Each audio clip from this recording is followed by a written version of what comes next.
अस्सलामुअलैकुम अज़ीज़ तलबा। मैं हूं आपका टीचर और आपका दोस्त मोहम्मद मुबशर गफूर। आज हम सीखने जा रहे हैं ninth class mathematics exercise 1.1 question number 2। जैसे कि आप देख सकते हैं कि हमारे सामने एक्सरसाइज 1.1 मौजूद है। इसका क्वेश्चन नंबर 2 हम देखेंगे। Represent the following numbers on number line.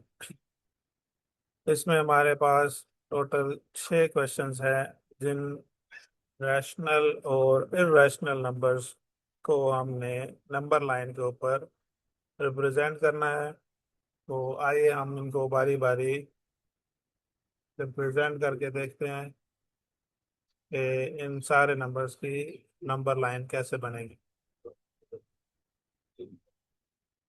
सबसे पहले हमारे पास जो क्वेश्चन है स्क्वायर रूट ऑफ 2। ये एक इरेशनल नंबर है और इसको नंबर लाइन पे जाहिर करना डायरेक्टली पॉसिबल नहीं है। तो इसके लिए हम लोग मैथमेटिक्स का एक कुलिया पाइथागोरस थ्योरम यानी कि मसला फिसागोरस का इस्तेमाल करेंगे।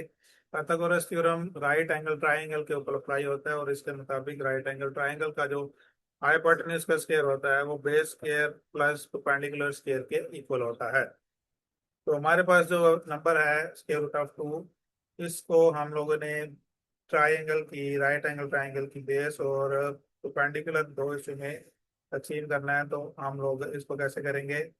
अगर हम 2 को दो हिस्सों में करते हैं तो ये 1+1 आएगा। तो ये दो वैल्यूज जो हमारे पास हैं, इन ये दोनों वैल्यूज या तो दोनों या दोनों में से कम से कम एक कंप्लीट स्क्वायर होनी चाहिए। इन दोनों वैल्यूज के स्क्वायर रूट्स को हम बेस और परपेंडिकुलर के तौर पे इस्तेमाल करेंगे। तो 1 का स्क्वायर रूट क्योंकि 1 ही होता है और 1 का स्क्वायर रूट भी 1 ही होता है, तो हम बेस की जगह पे 1 और परपेंडिकुलर की जगह पे भी 1 का इस्तेमाल करेंगे। और इन दोनों को सॉल्व करने के बाद हमारे पास जो हाइपोटेन्यूज की वैल्यू आएगी वो होगी स्क्वायर रूट ऑफ 2। अब इसको हम नंबर लाइन के ऊपर जाहिर करेंगे। उसके लिए हमारे पास सबसे पहले हमने एक नंबर लाइन लेनी है। स्क्वायर रूट ऑफ 2 हमारे पास जो वैल्यू है ये इसका अप्रोक्सीमेट वैल्यू होती है 1.4142, यानी कि ये 1 और 2 के दरमियान में कहीं पे आएगा। तो हमने नंबर लाइन के ऊपर 0 से लेके कम से कम 2 तक नंबर्स शो करने हैं। उसके बाद हम को ये जो हमारे पास 0 है इसको और जो 1 है इसको ओ ए का नाम देंगे और इसको 1 यूनिट के बराबर कंसिडर करेंगे। ओ ए, ये ओ ए जो है ये हमारी राइट एंगल ट्राइंगल की बेस बनेगी 1 यूनिट। उसके बाद हम ए के ऊपर 1 यूनिट के बराबर एक परपेंडिकुलर बनाएंगे, यानी कि इतनी ही लेंथ का ओ ए के बराबर एक परपेंडिकुलर बनाएंगे जो 1 यूनिट के बराबर ए से बी तक जाएगा। ये हमारी राइट एंगल ट्राइंगल का परपेंडिकुलर होगा। अब हम ओ और बी को आपस में मिला देंगे तो इसके साथ ही हमारे पास जो राइट एंगल ट्राइंगल बनेगी पाइथागोरस थ्योरम के मुताबिक हमारे पास ओ बी जो लेंथ होगी ये स्क्वायर रूट ऑफ 2 के बराबर होगी, जो कि हमारा मतलूबा नंबर है।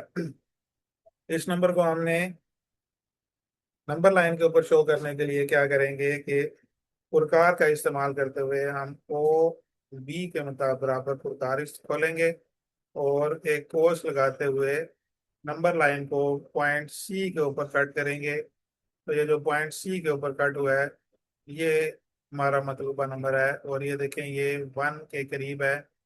1 ये और 2 से तकरीबन दरमियान में है लेकिन 1 के ज़्यादा करीब है, इसका मतलब ये तकरीबन 1.4142 के बराबर है। इसके बाद स्क्वायर रूट ऑफ 3, और ये भी एक इरेशनल नंबर है, इसको भी हम लोग उसी तरीके से पाइथागोरस थ्योरम का इस्तेमाल करते हुए नंबर लाइन के ऊपर प्लॉट करेंगे। इसके लिए भी हमें राइट एंगल ट्राइंगल के बेस और परपेंडिकुलर बनाने पड़ेंगे। तो जैसे कि हमारे पास ये नंबर है 3, तो 3 को जब हम दो हिस्सों में डिवाइड करते हैं तो ये हमारे पास है एक 1 और एक 2, 1+2। 1+2 को हम लोग इन दोनों नंबर्स के स्क्वायर रूट्स को बेस और परपेंडिकुलर के तौर पे इस्तेमाल करेंगे। तो यहाँ पे हम लोग बेस और परपेंडिकुलर के तौर पे इस्तेमाल करेंगे इन दोनों नंबर्स के स्क्वायर रूट्स को। वन का स्क्वायर रूट वन नहीं होता है, जबकि टू का स्क्वायर रूट हम लेंगे। अब ये जो टू का स्क्वायर रूट है, ये हम वैल्यू नंबर लाइन के ऊपर डायरेक्ट प्लॉट नहीं कर सकते कि ये खुद एक इरेशनल नंबर है। तो इसके लिए हमें लास्ट क्वेश्चन जो हमने सॉल्व किया उसका इस्तेमाल करना पड़ेगा। उसी तरीके से हम इसके बेस और परपेंडिकुलर बना के लास्ट क्वेश्चन की तरह हम इसका पहले स्क्वायर रूट ऑफ टू को नंबर लाइन के ऊपर प्लॉट करेंगे, और उसके बाद उसी का इस्तेमाल करते हुए हम आगे next square root of three को नंबर लाइन के ऊपर प्लॉट करेंगे। तो इसके लिए देखिए हमारे पास है, जो जब हमारे पास ये स्क्वायर रूट ऑफ टू आ जाएगा तो उसको हम लोग एज ए बेस इस्तेमाल करेंगे, और उसके ऊपर हम एक नई राइट एंगल ट्राइंगल बनाएंगे, तो जिसकी इसका परपेंडिकुलर वन के इक्वल होगा, और वो hypotenuse square root of three आ जाएगा हमारे पास, जो कि हमारा मतलूबा नंबर है। इसके लिए भी हम लोग सबसे पहले उसी तरह एक नंबर लाइन बनाएंगे। ये भी 1.7 यानी कि वन और टू के बीच में आएगा। उसी तरह से हम लोग जीरो और वन तक ओ ए इसको बेस लेंगे और वन यूनिट के बराबर लेंगे, और इसके ऊपर ए से बी तक वन यूनिट परपेंडिकुलर बनाएंगे, और इन दोनों को मिलाते हुए हम लोग स्क्वायर रूट ऑफ टू, ये हमारी राइट एंगल ट्राइंगल बनेगी जिसका hypotenuse square root of two होगा। अब ये जो स्क्वायर रूट ऑफ टू की वैल्यू हमें चाहिए थी स्क्वायर रूट ऑफ थ्री को प्लॉट करने के लिए, वो हमें यहाँ से मिलेगी।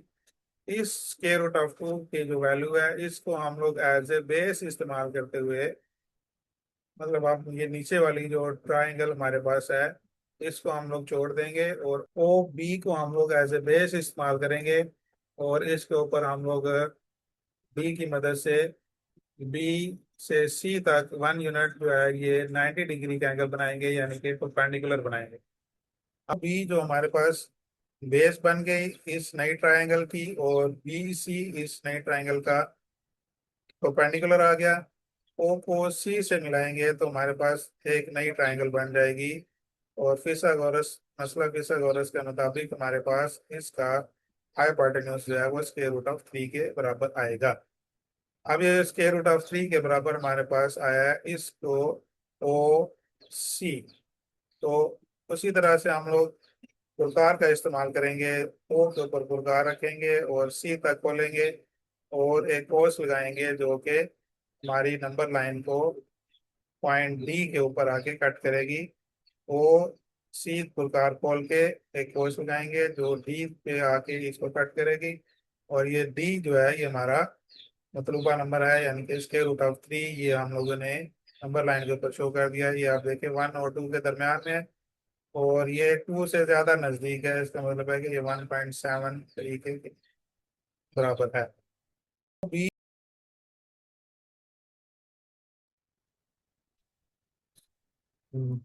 चले तलबा, अगला हमारा जो क्वेश्चन है ये है 4/1/3, 4/1/3। ये एक रैशनल नंबर है, और इस रैशनल नंबर को हम लोग नंबर लाइन पे कैसे जाहिर करेंगे, इसके लिए हमें इर्रेशनल नंबर्स की तरह ट्राइंगल बनाने की, राइट एंगल ट्राइंगल बनाने की या फिसागोरस इस्तेमाल करने की ज़रूरत नहीं पड़ेगी। रैशनल नंबर्स को डायरेक्टली नंबर लाइन पे शो किया जा सकता है। तो हम लोग इसके लिए सबसे पहले देखेंगे कि हमारे पास जो नंबर मौजूद है इसमें एक होल पार्ट है, एक मुकम्मल नंबर है 4, और एक उसके साथ फ्रैक्शन है 1/3। तो हमने देखना है कि ये नंबर 4 से बड़ा है, इसका मतलब ये 4 और 5 के दरमियान में आएगा। तो नंबर लाइन पे हमें जो नंबर्स चाहिए वो 4 और 5 हैं। तो बेसिक नंबर लाइन हम बनाएंगे, उसके ऊपर हम लोग चंद नंबर शो करेंगे, 4 और 5 मौजूद होना चाहिए। उसके बाद हम देखेंगे कि ये जो फ्रैक्शनल पार्ट है 1/3, इसमें अगर आप देखें तो इसका जो डिनोमिनेटर है, डिनोमिनेटर में 3 मौजूद है, यानी कि 3 में से एक, 1/3। तो हम 4 और 5, ये जो हमने नंबर लाइन के ऊपर शो किया हुआ है, इसको हम दरमियान में कट करके 3 बराबर हिस्सों में डिवाइड करेंगे। तो हम इसको स्केल की मदद से कट करेंगे।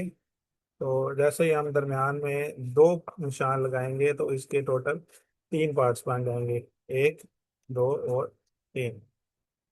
तो ये 3 पॉइंट्स बन गए, 3 पार्ट्स बन गए इसके। ये 3 हिस्सों में डिवाइड हो गया 1/3। तो हमने इन 3 में से, जैसे कि 1/3 है, तो हमने 3 में से एक पार्ट हमें चाहिए। तो हम यहाँ पे 4 के बाद ये जो पहला पॉइंट है, इस पॉइंट पे निशान लगाएंगे। तो ये जो पहला पॉइंट है, ये हमारे पास 4 होल 1/3 के बराबर आएगा। क्वेश्चन हमारा -2 होल 1/7। इस क्वेश्चन में आप देखें तो ये हमारे पास नेगेटिव जो रैशनल नंबर है, इसको जब हम नंबर लाइन पे शो करेंगे तो -2 से -3 तक, मतलब ये -2 से थोड़ा छोटा नंबर है, और -3 के, और -2 और -3 के दरमियान आएगा। तो इसको हम लोग -2 होल 1/7 के लिए जो नंबर लाइन बनाएंगे वो -2 से -3 तक जानी चाहिए। नेक्स्ट हम, जिस तरह पिछले क्वेश्चन में हमने किया था, उसी तरीके से जो हमारे पास फ्रैक्शनल पार्ट है 1/7, इसमें देखेंगे कि हमारे पास टोटल 7 पार्ट्स बनते हैं इसके। तो हमने स्केल की मदद से -2 और -3 के दरमियान 7 इक्वल पार्ट्स बनाने हैं। तो हम 1, 2, 3, 4, 5, 6 जगह पे इसको कट लगाएंगे। 6 कट लगाने के बाद ये टोटल 7 पार्ट्स में डिवाइड हो जाएगा। आप गिन सकते हैं, 1, 2, 3, 4, 5, 6 और 7। तो हमने 1/7 है, तो इसका मतलब है कि हमने 7 में से जो फर्स्ट पार्ट है सिर्फ वो चाहिए। तो हम पहले निशान पे पहले जो पार्ट है उसको लेंगे, और -2 होल 1/7, ये हमारा आंसर यहाँ पे आएगा। नेक्स्ट जो हमारा क्वेश्चन है, ये एक फ्रैक्शन है 5/8, और ये एक प्रॉपर फ्रैक्शन है। इसमें तो आप देखें तो इसमें होल पार्ट नहीं है। तो इसका मतलब है कि ये नंबर 0 और 1 के दरमियान में आएगा। तो इसी तरह हम लोग 0 से 1 तक एक नंबर लाइन बनाएंगे, और चूंकि इसके डिनोमिनेटर में 8 है, 5/8, तो इसका मतलब टोटल 8 पार्ट्स की हो जाएंगे। तो हमने इसको दरमियान में से 7 जगह से काटा। 7 जगह से काटने पर इसके टोटल 8 8 हिस्से बनेंगे, और 8 में से 5 हमें चाहिए। तो हम लोग 0 से बाद 1, 2, 3, 4 और 5वें नंबर पे निशान लगाएंगे। ये हमारा पॉइंट बनेगा 5/8। उसके बाद हमारे पास क्वेश्चन है आखिरी, 2/3/4। तो इसमें हमारे पास 2 होल है, मतलब 2, और उसके बाद 3/4 एक फ्रैक्शन है, मतलब ये नंबर 2 और 3 के दरमियान में आएगा। तो नंबर लाइन के ऊपर जो हमारे पास है वो हम, उसमें हमें 2 और 3 चाहिए। तो 2 के बाद 3 के दरमियान में जो जगह है उसको हम लोग फ्रैक्शनल पार्ट को देखते हुए 3/4, इसके डिनोमिनेटर में 4 है, तो हम इसको 4 इक्वल पार्ट्स में डिवाइड करेंगे। जैसे ही हम इसको 4 इक्वल पार्ट्स में डिवाइड करेंगे, 1, 2, 3 एंड 4। तो तीसरा जो हमारा नंबर है 3/4, चूंकि हमारा क्वेश्चन है, तो तीसरे पॉइंट पे 1, 2, 3, तीसरे पॉइंट पे हम लोग निशान लगाएंगे, और ये 2 होल 3/4 हमारा ये पॉइंट बनेगा। हाँ, तो स्टूडेंट्स, इस तरह हमारा क्वेश्चन नंबर 2 मुकम्मल हुआ। अब हम लोग बढ़ते हैं क्वेश्चन नंबर 3 की तरफ। क्वेश्चन नंबर 3, जैसा कि हम एक्सरसाइज में से देख सकते हैं, फर्स्ट क्वेश्चन है, express the following as rational numbers p/q, where p and q are integers and q is not equal to 0। तो इसका मतलब है कि ये सारे रैशनल नंबर्स हैं, जैसे कि आप देख सकते हैं। इन सारे रैशनल नंबर्स को हमने रेशो में शो करना है। ये हमारा पहला क्वेश्चन है, जिसको हमने रेशो की सूरत में शो करना है। हमारे पास मौजूद है 0.4, 4 के ऊपर एक बार लगा हुआ है। बार का मतलब है कि ये वैल्यू 0.4 जो है, ये बार बार रिपीट हो रही है, मतलब 4 इस क्वेश्चन में रिपीट होता रहेगा, 0.444।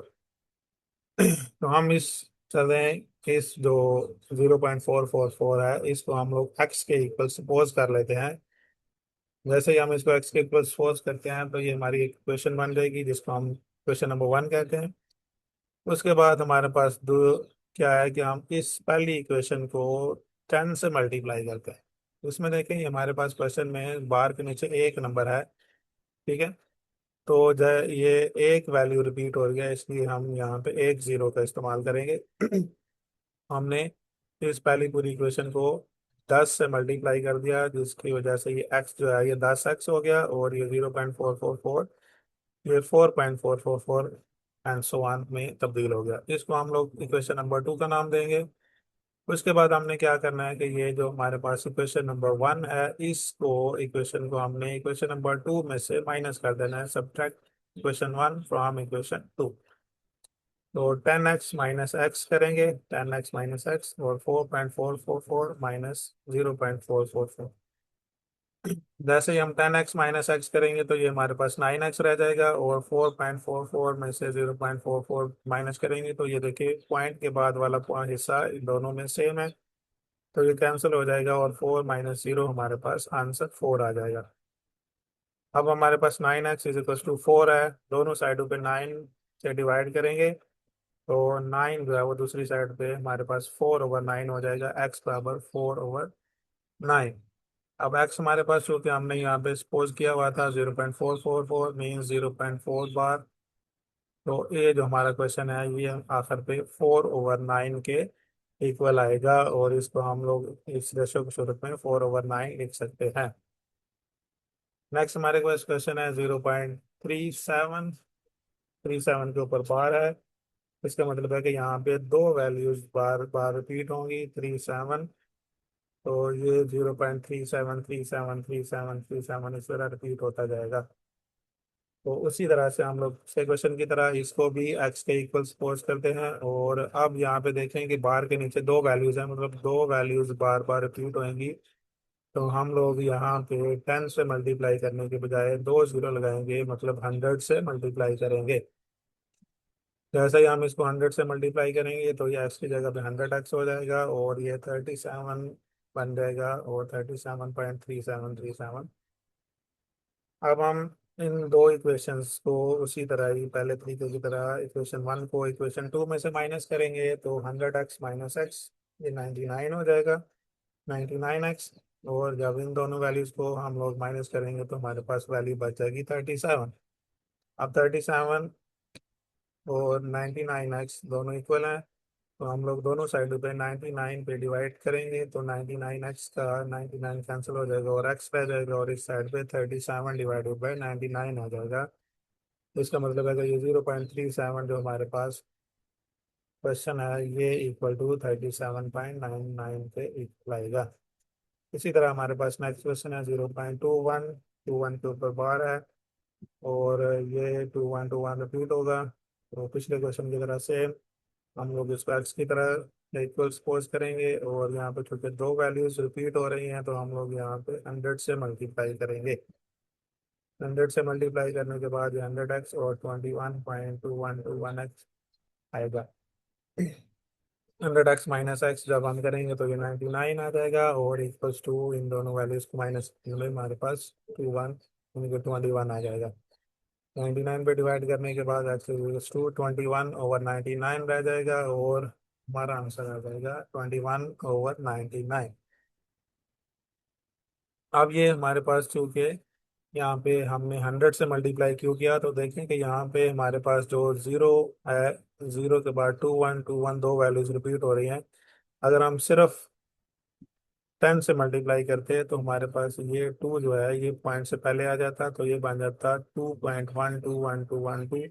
और फ्रैक्शनल पार्ट जो हमारे पास ये 2121 और यहाँ पे 1212 सेम नहीं रहना था, और यहाँ पे माइनस करते वक्त वो कैंसिल नहीं होता, इसलिए हमने 21 पॉइंट से शुरू में लाने के लिए, पहले लाने के लिए 100 से मल्टीप्लाई किया, और फ्रैक्शनल पार्ट सेम रखा।